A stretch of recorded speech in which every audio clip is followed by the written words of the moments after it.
You know that voice? The one that's probably commenting on these words right now. It whispers when you're trying to sleep, creates little disaster movies about tomorrow, replays yesterday's awkward moments like a broken record. And here's the weird part. At the center of every single thought, every worry, every moment of pure stress, there's always the same main character, me. But what if I told you that voice, the one you think is you, might actually be creating every stressful moment you've ever had? What if 2,500 years ago, someone figured out exactly how to turn it off? Picture this, a prince who had literally everything. I'm talking about Siddhartha before he became the Buddha. Palace life, luxury, the works. But something was eating at him. You know that feeling when you've got everything you thought you wanted, but there's still this emptiness? I had a moment like that once.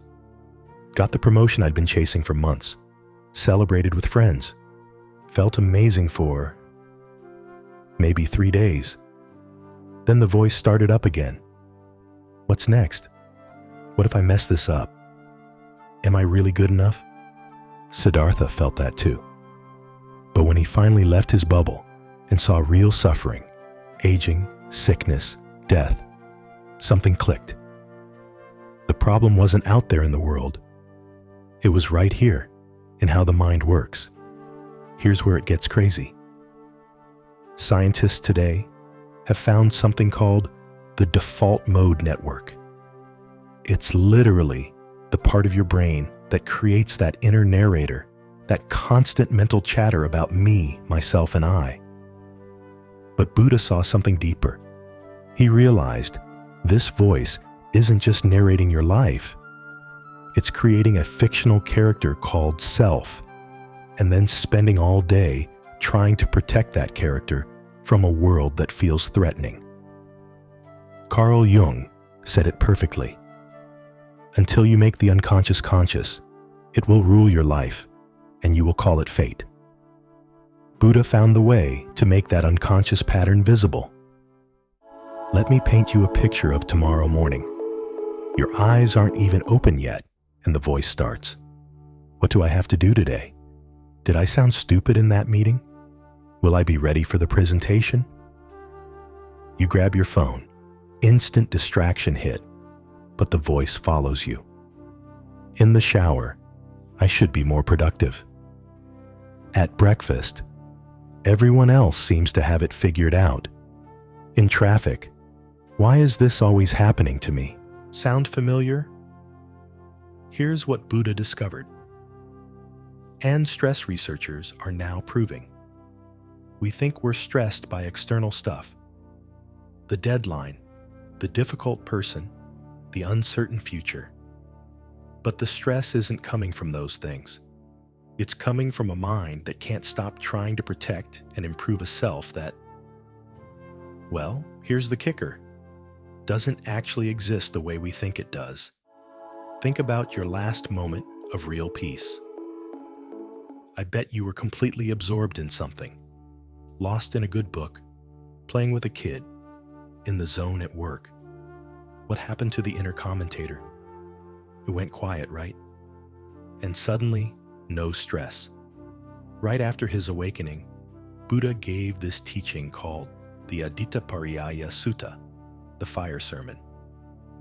He looked at this group of spiritual seekers and said something that sounds surprisingly modern. Everything is burning. Your thoughts are burning. Your emotions are burning. Your entire experience is burning. But burning with what? Not literal fire, but with the flames of constant wanting, pushing away, and confusion about who you really are. Buddha was precise about this. He called it tanha, literally thirst. And it operates in 3 ways that'll blow your mind once you see them. First, we're always craving the next hit of pleasure.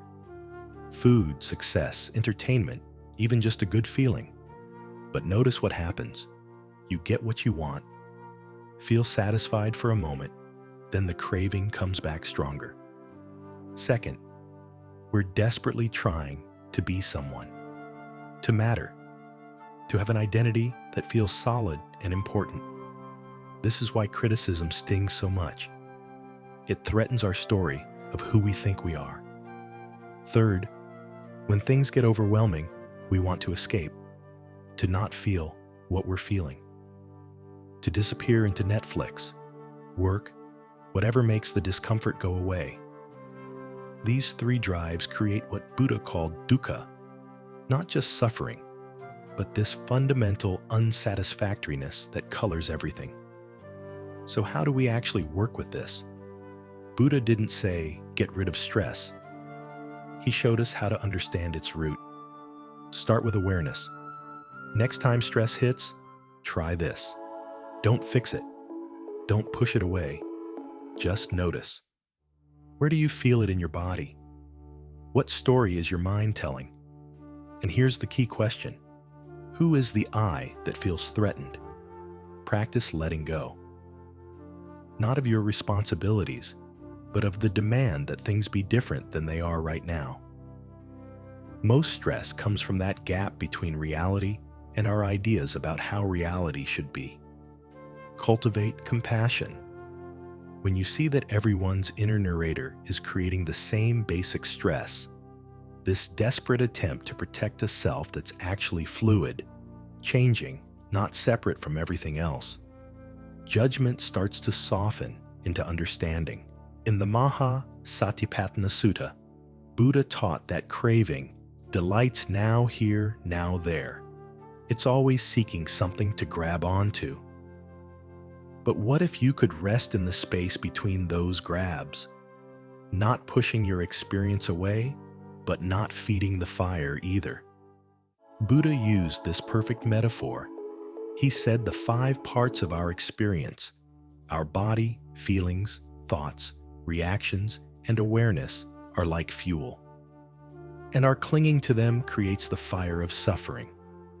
Think of stress like this. It's not the fire itself, but the kindling you keep adding.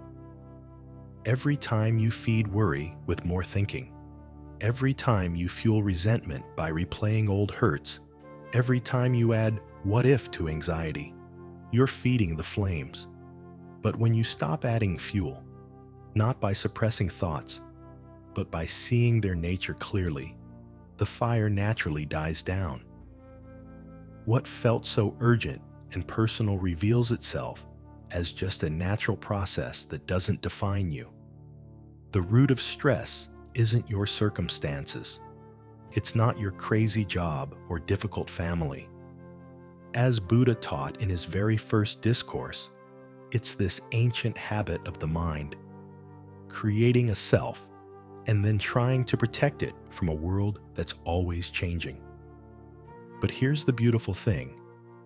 When you see this clearly, really see it, not just think about it, something profound relaxes. The grip loosens. What felt like burning becomes simply warmth. What felt like drowning becomes floating. You're not alone in this discovery. For 25 centuries, people have been walking the same path Buddha outlined. If this resonates, subscribe for more ancient wisdom that feels surprisingly fresh. And be gentle with that voice in your head today. It's trying to help, even when it creates stress. As Buddha taught, when the fires of wanting, pushing away, and confusion are understood, what remains isn't emptiness, but an unshakable peace that no circumstance can disturb.